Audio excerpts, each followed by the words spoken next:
நீங்க நோட்டீஸ் பண்ணியிருக்கீங்களா? அதாவது the most successful people, the most confident people, the most attractive person அவங்களோட லைஃப்ல அவங்க வந்து எந்த ஒரு விஷயத்தையுமே சேஸே பண்ண மாட்டாங்க. அவங்களுக்கு தானா கிடைக்கும். அதாவது மணியா இருக்கட்டும், ஃபேமா இருக்கட்டும், சக்சஸா இருக்கட்டும், எல்லாமே வந்து அவங்கள தேடி அதுவா வரும். ஆனா அவங்க எந்த ஒரு விஷயத்தையுமே சேஸ் பண்ண மாட்டாங்க. அவங்களுக்கு ஈஸியா கிடைக்கும். ஆனா நமக்கு ஏன் கிடைக்கலன்னு யோசிச்சிருக்கீங்களா? நம்ம வந்து கஷ்டப்பட்டு ஓடுவோம். கிடைக்கணும் கிடைக்கணும் கிடைக்கணும்னு நம்ம நினைப்போம். ஆனா நமக்கு எதுவுமே கிடைக்காது. ஏன் அப்படின்னு நீங்க யோசிச்சிருக்கீங்களா? ரொம்ப யோசிக்காதீங்க. I will tell you in this video why இந்த high value peopleலாம் வந்து எதையுமே சேஸ் பண்ண மாட்டாங்க. அவங்கள மாதிரி நம்ம எப்படி மாறுறது, அவங்களோட மைண்ட் செட் நமக்கு எப்படி டெவலப் பண்றது, எல்லாத்தையும் இந்த வீடியோல நான் ஷேர் பண்றேன். நீங்க ஒரு high value people-ஆ மாறணும், high value men-ஆ மாறணும், இல்ல high value women-ஆ மாறணும்னு நினைச்சீங்கன்னா இந்த வீடியோ ஃபுல்லா பாருங்க. சேனலுக்கு நியூவா இருந்தீங்கன்னா சப்ஸ்கிரைப் பண்ணிட்டு பாருங்க. Let's go to the video.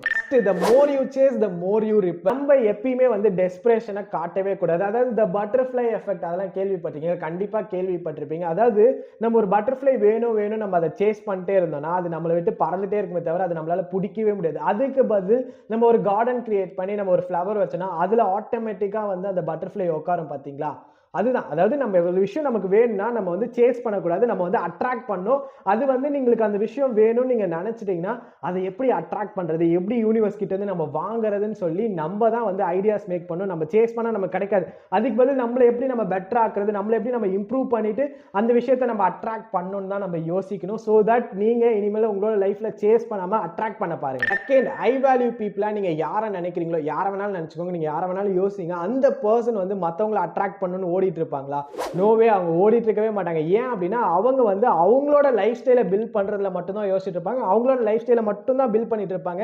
நீங்களே யோசிச்சு பாருங்க, ஒரு ஹை வேல்யூ பீப்புள் என்ன இருப்பாங்க, அவங்களோட பேஷன்ல ஒர்க் பண்ணிட்டு இருப்பாங்க. அந்த பேஷன்ல வின் பண்றதுக்காக ஓடிட்டு இருப்பாங்க, இல்ல அந்த பேஷன்ல வின் பண்ணிருப்பாங்க. இன்னொன்னு வந்து அவங்களோட பர்சனல் growthல மட்டும் தான் ஃபோக்கஸ் பண்ணுவாங்க. சோ தட் அவங்களை எப்படி நான் இம்ப்ரூவ் பண்ணலாம்னு சொல்லி புக்ஸ் படிக்கிற பர்சனா இருப்பாங்க. அவங்களோட பிசிக்கல் இம்ப்ரூவ் பண்ணணும், ஃபிட்னஸ்ல ரொம்ப இன்ட்ரெஸ்டடா இருப்பாங்க. இந்த மாதிரி அவங்கள மட்டும் தான் ஃபோக்கஸ் பண்ணுவாங்க. அதே தான் நீங்களுமே பண்ணணும்னு நான் சொல்றேன். ஏன் அப்படின்னா நீங்க அந்த மாதிரி பண்ணும்போது உங்களுக்கு வந்து நீங்க வேணும்னு நினைக்கிறீங்களா, ஒரு பர்சன் உங்களுக்கு வேணும்னு நினைக்கிறீங்களா, அந்த பர்சன் ஆட்டோமேட்டிக்கா வருவாங்க. நீங்க உங்களை பில்ட் பண்ணும்போது நீங்க வந்து அந்த பர்சனை சேஸ் பண்ணிட்டே இருந்தீங்கன்னா அந்த பர்சன் வரவே மாட்டாங்க. நீங்க ஒரு அட்ராக்டிவான லைஃப் ஸ்டைலை உங்களுக்காக நீங்க பில்ட் பண்ணீங்க. நீங்க வந்து உங்களோட பேஷன்ல ஒர்க் பண்றீங்க, உங்களோட செல்ஃப் இம்ப்ரூவ்மெண்ட் ஜர்னில ஒர்க் பண்ணிட்டு இருக்கீங்க, உங்களோட ஃபிட்னஸ்ல நீங்க ஒர்க் பண்றீங்கன்னா நீங்க வந்து ஒரு நல்ல லைஃப் ஸ்டைல் நீங்களே உங்களுக்காக கிரியேட் பண்ணீங்க. சோ தட் அவங்க வந்து அந்த லைஃப் ஸ்டைல்ல பார்ட்டா இருக்கணும்னு நினைப்பாங்க. சோ தட் நீங்க ஒரு பர்சன் அப்ரோச் பண்ணும்போது அந்த பர்சன் உங்களை ரிஜெக்ட் பண்றதுக்கு ரீசனே இருக்காது. கண்டிப்பா அந்த பர்சன் வந்து உங்களோட லைஃப்ல பார்ட்டா இருக்கணும்னு சொல்லி வருவாங்க.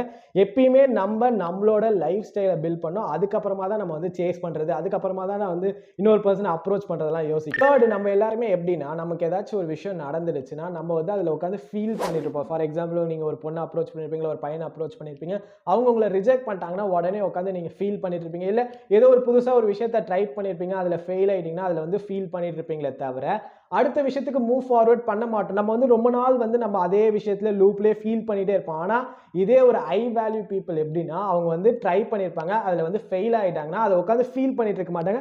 அடுத்த விஷயம் என்ன, அதை வந்து நம்ம எப்படி வின் பண்ணலாம்னு நினைப்பாங்க, இல்லைன்னா வேற விஷயத்த ஃபோக்கஸ் பண்ண ஆரம்பிச்சிட்டாங்க.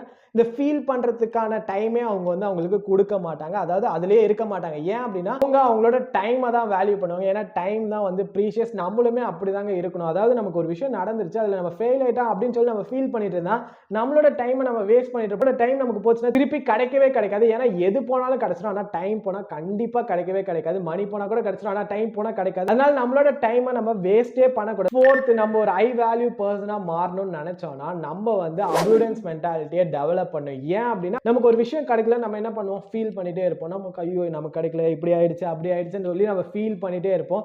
ஆனா இதே ஒரு ஹை வேல்யூ பர்சன், நீங்க யாரை வேணாலும் யோசிங்க, அந்த பர்சன் வந்து அவங்களுக்கு ஒரு விஷயம் கிடைக்கலனா அவங்க உட்காந்து ஃபீல் பண்ணிட்டு இருக்க மாட்டாங்க, அடுத்த விஷயத்துக்கு போயிடுவாங்க. ஏன்னா அவங்களுக்கு தெரியும் இந்த வேர்ல்ட்ல என்ன இது மட்டுமா இருக்கு, இது இல்லைன்னா இன்னொரு விஷயம் அப்படின்னு சொல்லி அவங்களுக்கு தெரியும். அதனால அவங்க வந்து அதை நினைச்சு ஃபீல் பண்ணிட்டு இருக்க மாட்டாங்க. நம்ம மட்டும் தான் அப்படி பண்ணிட்டு இருப்போம். நம்ம இந்த மைண்ட் செட்டை டெவலப் பண்ணுங்க. அதாவது ஒரு பர்சன் உங்களை ரிஜெக்ட் பண்ணிட்டாங்கன்னா அந்த பர்சனுக்காக ஃபீல் பண்றதை தாண்டி இந்த வேர்ல்ட்ல அத்தனை பேர் இருக்காங்க, யாரோ ஒருத்தன் கிடைப்பாங்க. இல்ல ஒரு ஆப்பர்ச்சுனிட்டில நீங்க ஃபெயில் ஆயிட்டீங்க அப்படின்னா அந்த ஆப்பர்ச்சுனிட்டியை யோசிக்காம இன்னொரு ஆப்பர்ச்சுனிட்டி கண்டிப்பா இந்த வேர்ல்ட்ல அவ்வளவு ஆப்பர்ச்சுனிட்டிஸ் இருக்கு, அதுல ஒர்க் பண்ணி நம்ம ஜெயிக்கலாம் அப்படின்னு சொல்லி நீங்க ஒரு அபியூடன்ஸ் மென்டாலிட்டியை நீங்க வந்து டெவலப் பண்ணணும். டெவலப் பண்ணீங்கன்னா போதும், ஏன்னா எல்லாமே உங்களை தேடி வரும். சக்சஸ், அதுக்கப்புறம் நீங்க மணி, ஃபேம் எல்லாமே உங்களை தேடி வரும். நீங்க ஒரு அபியூடன்ஸ் மென்டாலிட்டி பர்சனா மாறிட்டீங்கன்னா வீடியோட எண்டிங்க்கு வந்துட்டோம். இந்த I value men, I value people, I value women அதெல்லாம் விட்டுருங்க. பட் நான் இந்த வீடியோவில் சொன்ன 4 குவாலிட்டிஸை நீங்களும் ஃபாலோ பண்ணுங்க.